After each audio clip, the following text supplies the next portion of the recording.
President Emmanuel Macron is in Beijing on his first official visit. He's met with business leaders as he seeks to secure greater collaboration on China's New Silk Road initiative. The project aims to connect China by land and sea to various parts of the world. Macron also wants to reposition the European Union as China's preferred trade partner. Well, Joel Flynn is in Hong Kong and has been following that story. If anyone was in any doubt about what the focus of this trip was, some of the deals that have been announced even barely 24 hours after Macron arrived will probably bring that into focus. It is, of course, trade.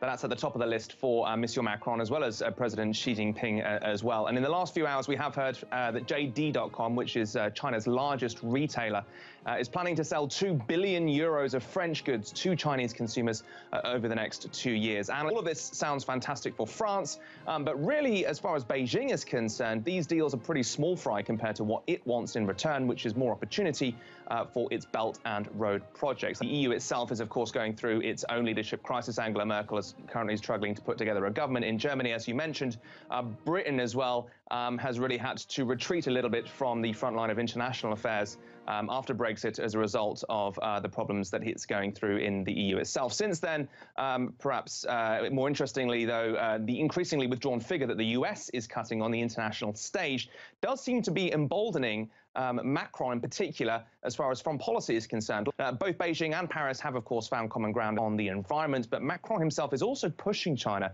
on behalf of the EU to try and open its economy up further to European companies, and at a time when the US appears to be adopting increasingly protectionist economic policies. If the French can generate any sort of increased openness from China, that would certainly serve to strengthen ties with the EU for sure.